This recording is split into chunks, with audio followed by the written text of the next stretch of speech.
This is Sunday's Psychedelic Spirit with Aaron Akulis, brought to you by the Peace on Drugs podcast.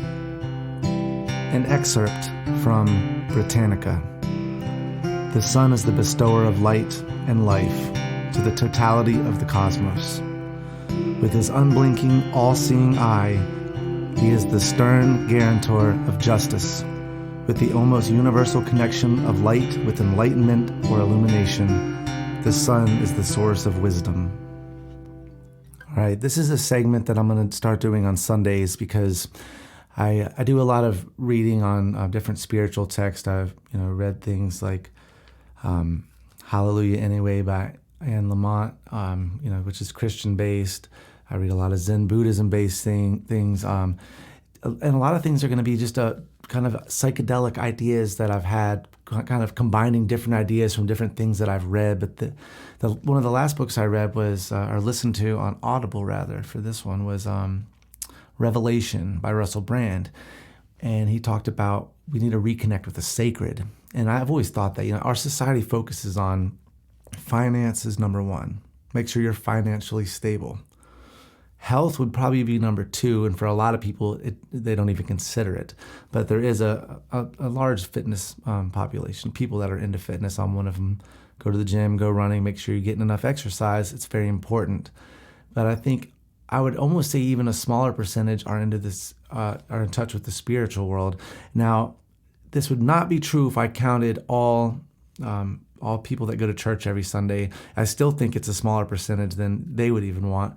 But I think within the church, a lot of people there aren't getting spirituality. Some people are, and if you're a very strong believer, strong faith, and you go there and you sing with other people that are believing the way you're believing, and you're feeling that communion with everybody in the room and with God or the universe, then yes, you're getting spirituality in that church, for sure. I just think like when I grew up going to church, I didn't understand it. I never connected with it, and I didn't get spirituality there. And I think a lot of people go because they feel like they have to. They'd rather be watching football. So a lot of the people that go to church aren't actually getting the spirituality, but a small percentage of those are. And a much larger percentage of people don't even go to church. But I think that also a lot of people find spirituality in other places in their life where they might not even realize they are being spiritual. Somebody who's really into their craft, whether it's woodworking. I mean, Jesus was a carpenter, right? So if you're really into something like that, or you're really into your art, for me, it's really into my music. You get into this zone where you are actually in a state of meditation. You are in communion with God and with the universe through your craft because you're shut out. Everything else is shut out and quiet.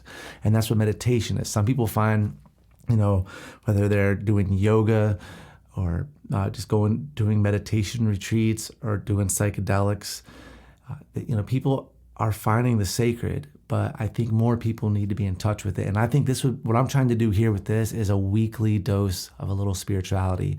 I grew up going to church. I don't go to church now. I consider myself agnostic.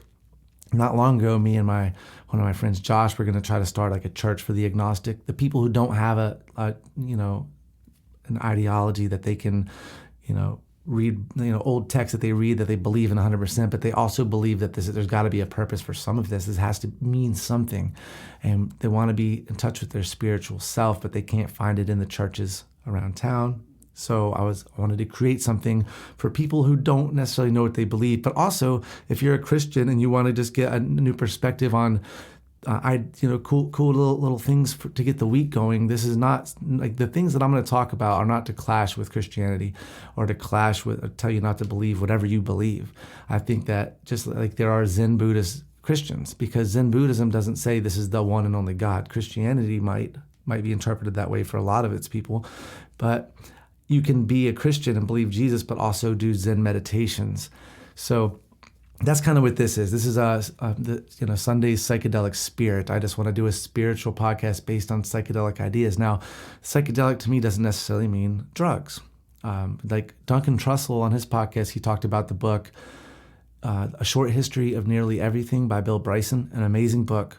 I read it on his recommendation, and he said it's one of the most psychedelic books he's ever read. And not that it has anything to do with drugs at all.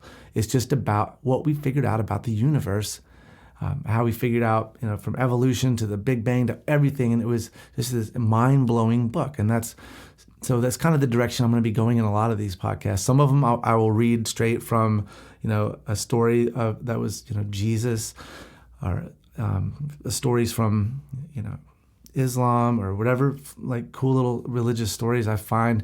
But a lot of them will just be kind of different stories tied together, kind of Eckhart Tolle style, where it's no one faith is going to be discussed, but all faiths can be discussed.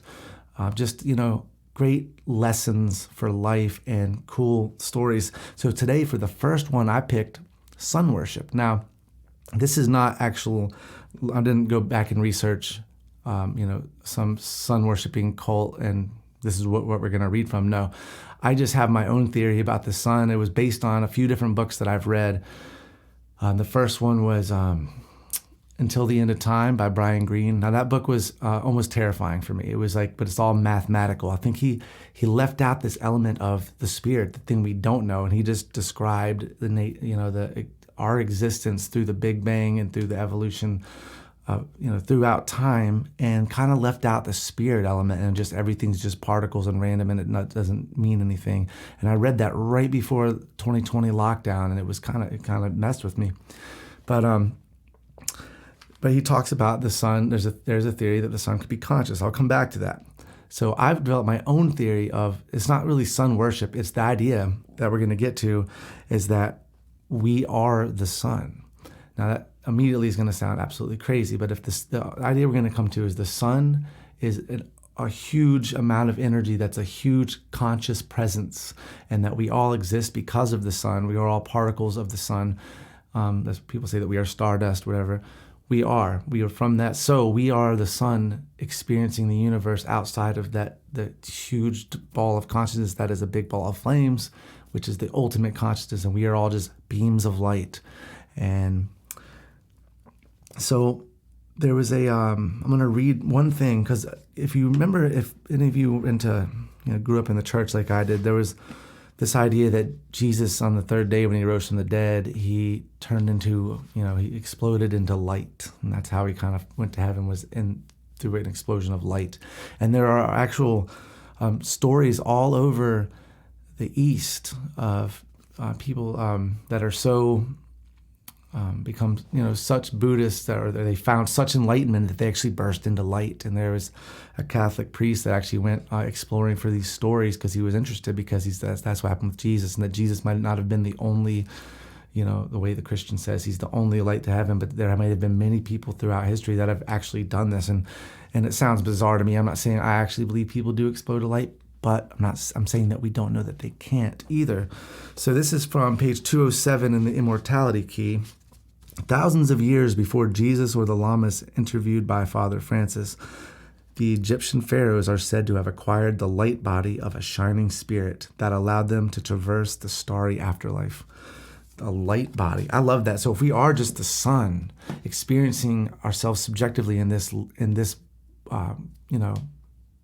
meat body or whatever, then we ultimately would explode into light, and then we could traverse, the universes, but more as I think as a collective, universal feeling of consciousness, and not just as I still get to be Aaron, because Aaron is everything that's about this body and this life. And once this life's done, that energy that is experiencing this will be gone. And so I'm going to get into how I'm going to explain all this in a way that I think you can understand and appreciate. I think it's extremely fascinating. And none of this I'm saying this is all just food for thought, things to contemplate. I think it's really fascinating. So here goes the idea. So the original title for my podcast, The Peace on Drugs, was going to be Infinite in All Directions. And the idea was I come up with a cool little talking point, and we go there, but then we go in any direction we want and talk about anything, infinite in all directions. And then I kind of realized that's just pretty much every podcast. Just that's how they work. So I decided to go with the Peace on Drugs podcast because it's a subject that's very important to me, that I think we're doing everything horribly wrong with this war on drugs. That's what the podcast is about. Today, though, is about the spirit. So anyway, my buddy Kevin McGinnis told me about this book, Infinite in All Directions, by Freeman Dyson. And so I was thinking the name of my podcast that, and I decided I didn't want to name a podcast after a book I hadn't read. So first things first, I was going to read the book. So I ordered the book, and I just got done with Brian Greene's book that kind of messed with me. I wasn't ready for another book about physics, but it was actually really cool because he talks more about the idea that there could be something else. His wasn't so mathematical. I mean, he's a physicist, but he kind of left room for those who want to include the spirit and the fact that there is purpose. But one of the stories he told that was so fascinating, it's just like it's like imagine this situation and then think about what consciousness is. So I'm going to put it in context of like you and one of your friends. So let's say me and you. Let's say you're one of my friends, and there's this new technology. They just figured out teleportation. So we're going to get into a little science fiction here. We're going to bring it back to actual science, and then we're going to get into the metaphysical universe. So we're going to go all over the place. But so teleportation has been developed, and they can send you straight to Mars in a matter of seconds. They deconstruct all your atoms in your body, and then they reassemble them on Mars. And but as this technology is coming out, there's a lot of mistakes. People show up with missing limbs or deformations, and they so it's all trial studies, and they're trying to figure it out. Finally, they figure it out. They fixed the glitch. There is now 100% of people making it to Mars make it without any problems. It's completely safe. And if you're like me, you're like, yeah, no, not doing that. And then I get a call, say from like Joe Rogan or somebody's like, hey, I want you to be on my podcast, but I've restationed to Mars. And I'm like, all right, I really want to do this podcast. It's going to be great to get some more listeners and have a discussion with Joe Rogan or if it was Duncan Trussell or whoever. I got to get to Mars. So I tell you, and you're my friend, I'm like, I'm going to Mars. You want to go with me? And you're like, no, hell no. I'm not getting all my molecules, reassembled on Mars. So I go without you. I go to, and I drive to the place to do the teleportation. 2 hours later, I call you. And I'm like, oh my God, you will not believe, like all of a sudden I'm in this building and all of a sudden I'm on Mars, dude, I'm on Mars. And I'm telling you all about it, and it makes you think like, wow, that's crazy. And it's clearly me, I'm talking to you. And then you hear me on Joe Rogan, you're like, oh my God, that was a great podcast. And then we're both talking about this teleportation. And then say Rogan's like, I got tickets to the UFC fight, the first UFC fight on Mars, Martian style. And I was like, holy shit, I got 2 free tickets to one of the biggest fights in the history of the world. First fight to ever take place on another planet. And I call you and I'm like, do you want to go to this fight with me? Now you're like, all right, time to see what this teleportation's all about. I'm going to Mars. So you pack your bags, you go to this place. And once you sign the waiver, you're in, you're going, you get into this airtight chamber. And now you're locked in. There's no getting out. You're going to Mars. And they scan your body. And then that's when you figure out, well, how they figured out the glitch of people showing up with deformations was they wait till all your atoms in your body are copied, and they wait till they are reconstructed on Mars. They make sure you make it safe there first before they disassemble your molecules you have now. So you're sitting there in this tube, and they're like, all right, congratulations, you made it to Mars. And you see in a video you going, oh my God, this is crazy, I'm here. And you see me there meeting you, your body's there, and they're like, all right, congratulations, you made it to Mars safely in one piece. So we're gonna go ahead and deconstruct your molecules now. You're immediately like, no, and then you don't exist anymore. Now, none of those copies up on Mars would have any idea that that's even what happened, because as soon as the scan was made, they showed up with all their memories of past life, of their lives growing up as children. Everything just showed up. So to them, their whole life existed as they could imagine, as the continuous being all the way up to that place of getting into that teleportation machine and then being alive on Mars with their friends. And it's all the same exact people because all their atoms are the same. But what happened to your consciousness when you walked in there? Because there's no way when they scrambled your all your molecules that you all of a sudden were like caught up to the other being and were like, oh, here I am. Nah, you would be gone. or this experience you have now will be gone. And one thing Freeman Dyson brings up is what makes it consciousness, what makes our lives is the continuity of existence. The fact that we have that continuation. So imagine like Timothy Leary, right? He got his brain frozen in case there was ever a way that they could revive him.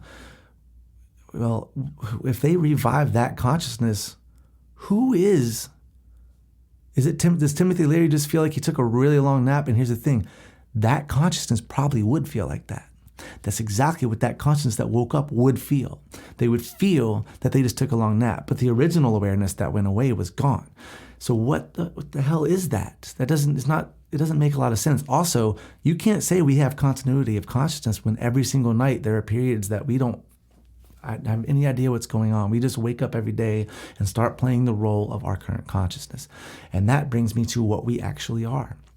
We are all the same energy, the same awareness, and we are experiencing a subjective reality in this body. Every morning we wake up, that's our experience. But every single experience is from the same larger consciousness. I've described it before as like a mycelium. So mycelium is mushrooms. Mushrooms grow. When you see a bunch of mushrooms in the dirt, you think of them as separate entities, but really they're all the same plant. They're connected by underground mycelium. It's like, think of apples on a tree. It's like a bunch of different apples that are connected by the tree, the mycelium under the ground. So I've said that human beings, we are connected by this mycelium network that kind of makes us all our own consciousness. And it's almost like what I'm saying in this podcast is, what if the sun is the ultimate source? This brings us to the radio analogy that I talked about in the last podcast, where it was, in the Russell Brand book, he talks about if a primitive person were to stumble upon a radio and turn it on and music started coming out, they wouldn't understand it. They're like, well, how is this generating this sound? And they say they cut one wire and all of a sudden the bass is gone. They figure out, all right, well, this is what generates the bass. And then so on and so forth as they figure out the components. They cut this one speaker, they lose the left side. Well, the left side must be made in this speaker. So as we're trying to understand what the brain is, we figure, say if somebody loses their eyeballs, they no longer can see anything. If they lose their frontal lobe, they lose empathy. So all these little things we're figuring out about human consciousness, and we're like, well, that's because the human brain is creating this consciousness. But what if consciousness is actually being projected like a radio beam from somewhere else, say the sun, and basically we are alive and experiencing consciousness through this much more dense consciousness. And we are just living in this carnation until when we finally pass away, that the radio beam cuts off, and the consciousness itself, we were just one little beam of a bigger light. And when we die, we just go right back to being everything. And it's a very powerful thing. So I wanted to, we're going to go transition to how the sun kind of comes into the play of why that's the source of the energy. I mean, it could be just obvious to you, like, well, of course, everything exists because of the sun. But let's get into why exactly I think that could be the case. So it's time to get to the Big Bang. Now, the Big Bang, I didn't really understand at all what it was until I read Brian Greene's book, Until the End of Time. And I'll say this, I still guarantee that I have a layman's understanding of it, but I understand it far better than I did before. So as I explain to you how the Big Bang works, if you're a physicist, don't be yelling at yelling at your radio or however you're listening to this. Just shoot me an email. Come on the show. Explain where I got it wrong. I'd love to sit down with a physicist and talk about this. I don't know how many physicists are listening to this, but if you are out there, please send me messages. So also I want to talk about Christians seem to have a huge problem with the Big Bang because it contradicts the story of Adam and Eve. Now, the story of Adam and Eve would have to be metaphorical or just a story of the Jewish origin story of how, but it has to be metaphorical because there's no way that there were just two people and then all the people came from those two people. Science has already proven that's not the case. And also, so I brought this up to my mom. So my mom is very religious, and I'm not, like I say, this podcast, I am not here to bash any religion. And I've said this before. I think really you can believe whatever you want as long as you're not hurting somebody else. And for me, that also includes standing on a street corner yelling at homosexuals, saying they're going to hell. That is hurting people. And I think you're missing the point of spirituality. And I know that these old books have a lot of old ideas, and that is because they were written by people. But that doesn't mean what the people that wrote it experienced weren't forms of exceptional, mysticism that they wrote about, and that some of these stories don't have truth to them, and you can't believe in them, but you can't cherry pick. I mean, I always wanted to do this bit as I think I'm going to try to do this as a routine where I stand out there as one of those crazy Christians yelling, but I'm not yelling about homosexuality. I'm yelling about shrimp, because the Bible says not to eat shellfish. But it's like the guy picks homosexuality. That's what he's yelling about. And there's a guy in Fort Myers Beach, and that's all he yells about is homosexuality. And it's like, well, there's a lot of other stuff in the Bible for you to be upset about if you want to be upset. Like, why is that the one thing? And clearly it's probably because he has feelings of that he's ashamed of himself, which is a sad kind of thing that happens because people are told how horrible it is to be homosexual by their upbringing in their church. And then when they have those feelings themselves, they begin to hate themselves, and they turn that hate to hating other people. So you have to have some sympathy for those people too. They're almost like a sickness. But it's like he's just yelling about homosexuality. So I want to just be like, because you're at the beach, right? Everybody's eating shrimp. Just sit there and just yell, "You're going to hell. Shrimp cocktails, coconut shrimp, fried shrimp, you're all gonna burn." But I think it'd be a funny bit to do. But so back to my mom being religious, and she's a very sweet person, and I almost feel bad that she wants me to convert to Christianity because she's worried for my immortal soul. And I wish I could just lie and just say, I've accepted Jesus, blah, blah, blah. But that's just not in my nature, and I don't think that's the right thing to do either. So usually she just avoids the conversation with me. But the other day she called me and she just wanted to let me know that her and my father would be gone soon because the rapture's coming, and any day now they'll be gone, along with a lot of my family that are all Christians, that they will mysteriously disappear and be taken to heaven. And she really wanted me to convert, because she hates the idea that I'll be left here for tribulation, but I still have time, because there's different beliefs in that, but I'm not going to get into tribulation. But she's basically like, you still have time. She's like, so she made me promise her that if she gets raptured, her and my father and my rest of my family that are believers, and pretty much all the believers in the world, all of a sudden disappear, I promised that I would accept Jesus and, get back into the Bible. And so I made that promise. And here's the thing. That wasn't an empty promise. Because if they disappear and all the Christians are just gone, well, okay. Now there's actual proof I can get behind. This happened. Okay, where's my Bible? I'm about to go through tribulation. It's going to be hard, but I'm going to get to heaven. Because then I could believe it. But the thing is, that's not going to happen. At least I do not think that's going to happen. But so when she started talking about the Bible, I was like, Mom, I read a few years ago, I tried to read the Bible again. And I can't get past the first chapter of Genesis. And I know people would say you should start with the New Testament and blah, blah, but I'm just, I like to read a book front to back. And granted, I've read a lot of the Bible in Bible school, different parts. So I know a lot of the stories, and there's some really cool stories in there. And I want to do some on this podcast. I'm not going to hate on Christianity. I'm not going to hate on Islam. Like I say, there are certain radical versions of these religions where people take certain things either out of context or just old ideas that shouldn't be in there anymore, and they use them to hurt people. But I starting at Genesis, I'm reading it, and God creates the earth in everything in 6 days and rests on the seventh, and He creates man. Now, if He creates man, He takes a rib from Adam and then creates woman from man. So that's almost like a sexist thing right off the top. I shouldn't say almost, it is a sexist thing off the top. God made man in His image, and then He made woman in man's image. And even there's an Old Testament thing that says women should keep their hair long to be ashamed.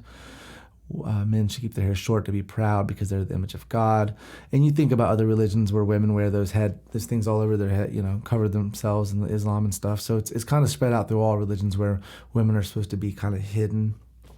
And anyway, so God creates the first two people, Adam and Eve. They have two sons, Cain and Abel. Well, Cain kills Abel. And as punishment, God says, all right, we're going to put a mark. I'm going to put a mark on you so where everybody knows that you're a murderer. And that's also, there's a lot of people might understand that there's some, Nazi, I don't know if it's Nazi, but there's some Ku Klux Klan style racism that was used in that they believed the descendants of Cain were the Africans and that they were cursed, and that's why they're violent and everything else. And I'm not saying that they are violent. That's what these racist people are saying. But that's so they've used the Bible to justify treating women bad, treating African Americans bad, or Africans bad, but again, people don't translate. Everybody doesn't translate the Bible that way, and if you're not using the Bible that way, that's fine. And most people don't. My parents don't use that story to justify racism. But I just asked her the question about this. So so God marks Cain so everybody would know that Cain was a murderer. And he also gets banished from wherever his family lived, and he had to go out into the world. And he tells God, he's like, well, God, if people see this mark on me, they're going to murder me because they'll know that I've done this. And God said, I will protect you. I will make it to where nobody can. I'm not getting this exactly right, but this is the basic premise. God's like, I'll make it to where nobody can touch you. And so immediately I'm like, well, who are all these other people? Because there's two people. They have two kids. One kills the other. And then there's just all these other people. So again, I'm sure they found ways to explain that away. But the truth is, the story doesn't mean anything. It's just an old story. In the book Ishmael by Daniel Quinn, that was really great book. He talks about the idea that the original story may have been the expulsion from the garden, or the expulsion from the Garden of Eden was when we went from hunter-gatherer to agriculture. And that's the cool thing when I was thinking about the sun god thing. The agricultural societies, before those, there was no like sun worship, or at least none that I know of that predates agriculture. It wasn't until we started manipulating nature and trying to control it to where we grew our own food, to where we could have bigger populations, that we started relying on rain to come into one certain area. We needed it here because we're growing here. And if it wasn't raining, they started sacrificing people and trying to figure out, well, what do we have to do to the gods to get it to rain? And then when it rains, thank you, God. And all these gods started coming up and these stories started being told. And that goes into, I don't want to get too much off the tangent, but the idea that you can only have 150 people that you actually can have an actual, emotional connection with. Beyond 150, we started like, if something happens, you don't care as much. So in order for societies that were, started back then in Mesopotamia in the thousands, well, you had to tell fictional stories to make us all brother and sister on a larger scale. So we're like, oh, we're all Jewish. So then you're in the family. Okay, so now we can connect. So that's how these religions kind of started. And so, I was thinking sun worship, how old does that go? Well, it didn't go back to the hunter-gatherer societies, because the hunter-gatherer societies, you got to think, they were a part of nature. Where the herds went, they followed so they could hunt. And the herds picked where they would go because that's where the food was growing that they needed to eat. They followed the weather patterns, the rain patterns, the seasons. And so they moved and flowed with all of the earth. And that's how we were supposed to live.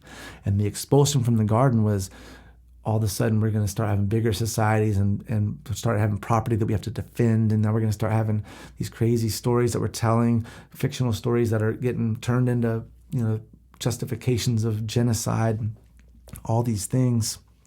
So anyway, let's go back to my mom's talking to me about the rapture. They're going to be gone. And, sorry if I lose track every once in a while, where I'm just kind of like, I might change subject too fast or something, but I get kind of, on tangents, and then I'm like, I just got to get back to where I was.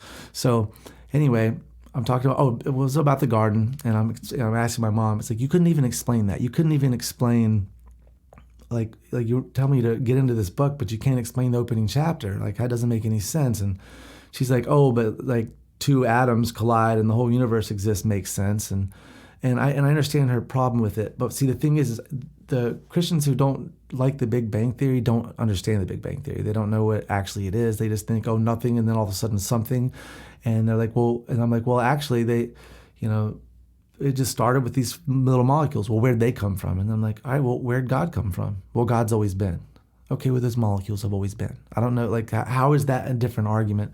So, but there is a theory of where those molecules come from. This is where it gets kind of cool. I like this part of the story. So I'm gonna explain the Big Bang the best I can from a layman's perspective after reading Brian Greene's book.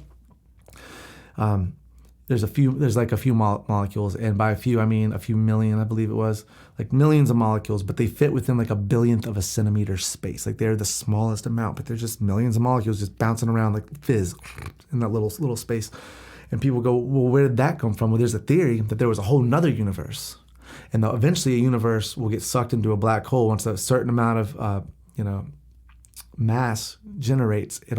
Everything will start orbiting it, and over, we're talking trillions of years, eventually the universe will get sucked back into a black hole. And the idea is that once it gets so dense, it could tear a small little tear into another dimension, and that those little molecules that seeped in that billionth of a centimeter space were just a little fart from another universe right through to the tear, and then there they are, just sitting there in nothingness. So now, and then people say, well, where did that universe come from? And I go, well, it came from a tear in another dimension. Well, where did that dimension come from? Well, it came from a tear, and so on and so forth. Infinite number of universes. Infinity is a crazy, crazy concept. So,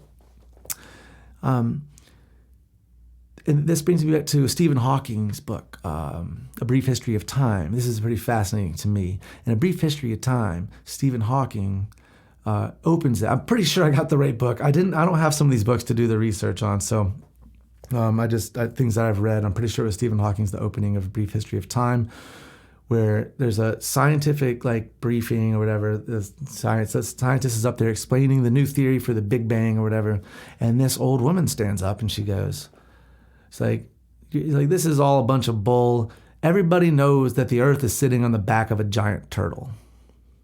And everybody kind of laughed, like, crazy woman. And then so the scientist says to her, okay, so what's the turtle sitting on? Or standing on, whatever. And she looks at the scientist, she goes, oh, you think you're so clever. It's turtles all the way down. And I love that expression. I had to look up that expression because of the Sergio Simpson song.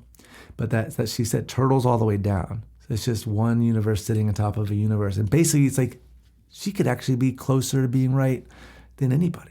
It's universe after universe after universe. Now, none of that really gives us purpose. And I think that's the problem the Christians would have. Well, they need purpose. They need everlasting light. They need to know that they're going to be with their children in the afterlife. All these things that are kind of human characteristics of being in this carnation, that when we're finally released, life will be such a bigger thing that we won't realize that none of that really mattered. We think of ourselves as being too important. I also think that's a product of the agricultural revolution. Once we started creating culture and ownership, our individual identity, because before that, there was just everybody dressed the same with whatever materials they had in the areas they were traveling. So there was no separation with culture other than just the climates you lived in. And there was just living and dying and living and dying. And I think it was a very warm and spiritual way of life. And I think there was not depression and I need anxiety medicine. Everything was just go with the flow with nature, and it was fine. And then we started creating, we think of ourselves as being way too important. Well, this is my story. I got to tell my story. What's the point of having all this? There was no point. There never was. We should never have been such individuals. But now that we are here, live the best you can as this individual. And some people are shedding that, right? Shed the ego. And I can I get that. For me, I kind of enjoy some of my individuality because it's been programmed into us now. But so anyway, got off the little bit tangent there. But the idea that it's universe after universe after universe, turtles all the way down. And so some people might need more purpose than it just being all random. But I think that we're going to find more purpose as I move on with this idea of the sun. So now we got to talk about the Big Bang. What is the Big Bang? So this is my understanding of it. So you have all these millions of little particles within a billionth of a centimeter space, like fizz. Just say, well, what's the chance that at some point every one of those molecules would be would be all perpendicular, right? All of them would be at the same height, and if you looked in a microscope, you'd see it would look like a little hit of acid, a little square piece of paper, because all the molecules were just at the same exact plane. And the answer to that is astronomical. The number is so exponential. It's a number I don't even know. It could take trillions and trillions and trillions and trillions of years and still not happen. But mathematically, it could happen 2 seconds. It could happen in trillions of years. It's all random. So you might be asking, well, why does that matter? I'll get to that. It does matter. But So here's the way I like to imagine. Imagine a stadium or a coliseum in outer space. You're in outer space, there's a coliseum, and they just throw a bunch of bouncy balls, millions of bouncy balls in the coliseum, and they're all just bouncing. There's no gravity, so they're just going to continue to bounce. At what point could you be sitting there and all of a sudden you completely see the ceiling, completely see the floor, and just in the middle there's this flat surface of balls, and then only for a split second, and then they bounce back in a different way. So imagine that now. So that's what we're looking for. But when that happens, they lock in. They don't continue to bounce. So once you're sitting there, now it would happen in about a billionth of a second though. So you wouldn't see anything. Once those molecules lock, this is where I'm going to get probably a little off of the actual facts or the science on this, because I don't completely understand. This was all above my level of understanding. I haven't taken a math class since high school, but basically I think the idea is that the all their energies would lock in and you would have an explosion, and the explosion would happen exponentially. So just imagine it this way. This is how I like to imagine. I'm not sure if this is exactly how it happens, but the center molecule, the one in the middle, explodes, and then the next rung around the first one, they explode twice as strong as the first one, and then the next rung 4 times as much, and the next one 8 times as much. And you got to understand that molecules, the energy that's locked in those is a lot anyway. And by the time you get out to the millions, the exponential explosion of millions, within like a billionth of a second, it was an explosion so large that the entire universe came into existence. So, and why it's important of the difference between, for those molecules to align, why if it takes 1 trillion years or 2 seconds, that really doesn't matter when the only thing that exists in this dimension is those molecules that are contained within a billionth of an inch or a billionth of a centimeter or whatever. So 2 seconds versus 20 trillion years makes no difference. There's no consciousness there to be sitting there like tapping his watch like, all right, guys, it's been 1 trillion years. How many more do we have? This just doesn't matter. So it might as well have happened immediately, right? Because it just, however long it takes, just isn't a point of it. Because eventually over infinity, it's going to eventually happen. And I think so basically, and also just to reiterate the exponential explosion, if you have these molecules, one time, like the first rung, 1 times 2 is 2, times 3 is 6, times 4 is 24, times 5 is 120, times 6 is 720, times 7 is 5,040.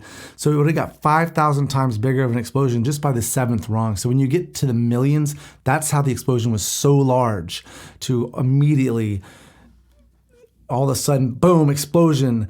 The entire universe has now come into existence from this one little thing that happened, whether it be 2 seconds or 1 trillion years.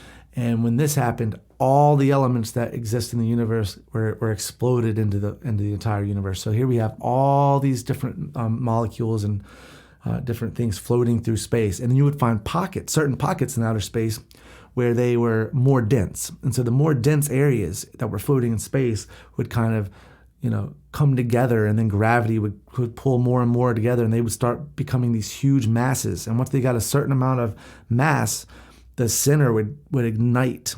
And it was nuclear fusion or fission, one of the two, would ignite. And then all of a sudden, boom, a star is born. So you have a huge burning star. These stars were something like 100 times bigger than our sun, or 100 times bigger than the biggest suns out there now, or the biggest stars out there now. So these huge balls, and they were very unstable. So then they would explode, and then over however many more millions of years, they would turn into new stars. And I think our sun might be considered the grandson of the first original suns, or the great grandson one.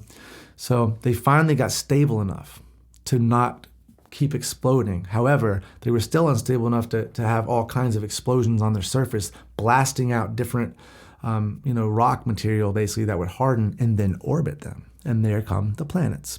So, and eventually you have one of these that happens to explode out of the sun and start spinning around its orbit, and it starts creating life on its own, like say instability on its own, where little molecules would separate and become their own identities, and then they replicate, and then they would become more and more complex. And eventually, where I'm getting with this, eventually through survival of the fittest, And honestly, if you just don't believe in evolution, you can understand we could be totally just figuring out how God created the universe. Those first molecules might have not been sucked in through a black hole. They could have been the sparkle in the eye of God.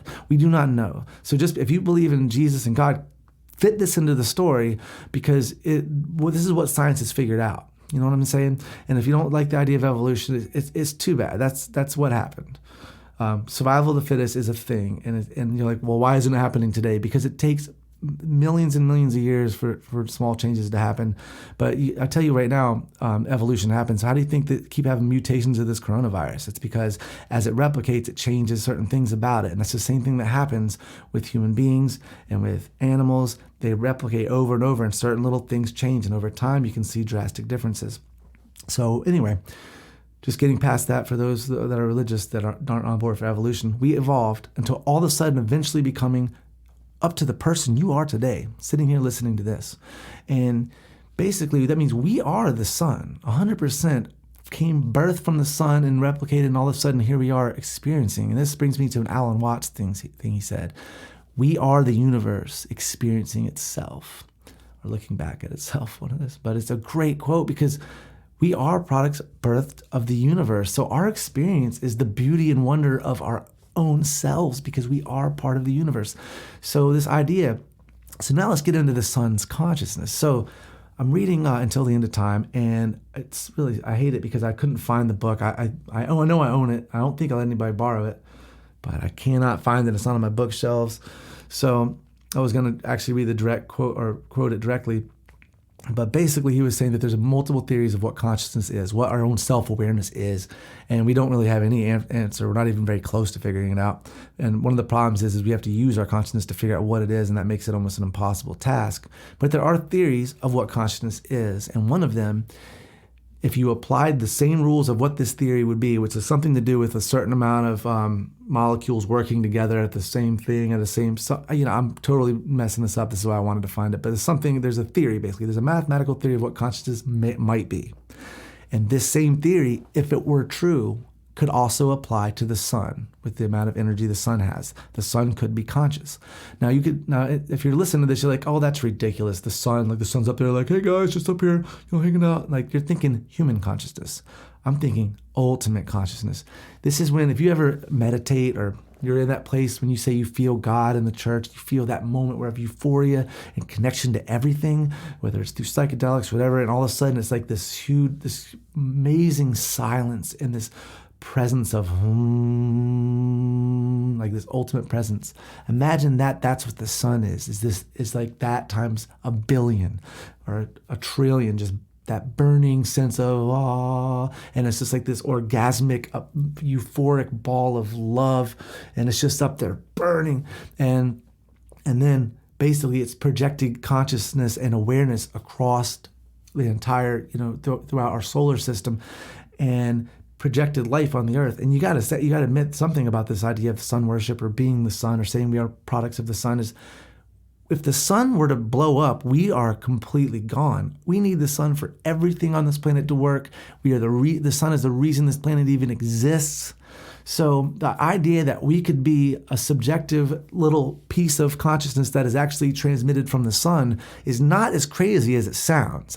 I think it's just as probable as any other thing. And honestly, I'm actually starting to think that we are some sort of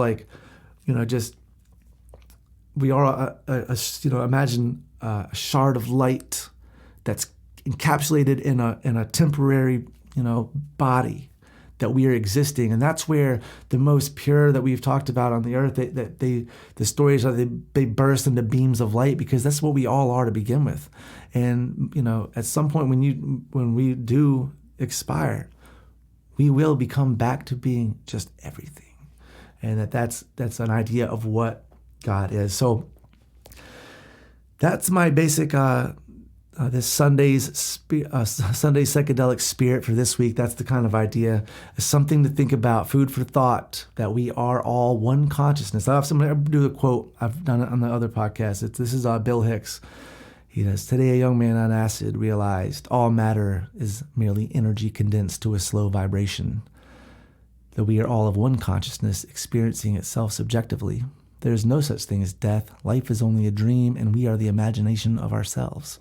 And so that's kind of what I'm talking about, that this is all just a strange, like almost an illusion of what life is, that the sun or the energy, the ultimate consciousness gets to experience itself in this little subjective thing. And it's not just humans I'm talking about. It's the birds and the insects and the wolves and everything else, all experiencing this one thing. And we're supposed to be a balance and a connection. And then again, are we supposed to be anything? Why can't we be off balance if at all the end is going to be back to the same energy? And I think ultimately that is the case.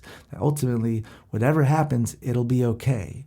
Even if it means, and I don't want to say this like you can justify dumping oil into lakes and killing all the birds, because in the end, we all go back to the same energy. No, I don't, because here's the thing. For one, I don't know if anything I'm saying is actually accurate. What we do know, though, is that harmony around the world would mean that the consciousness was having a better time. Think about this.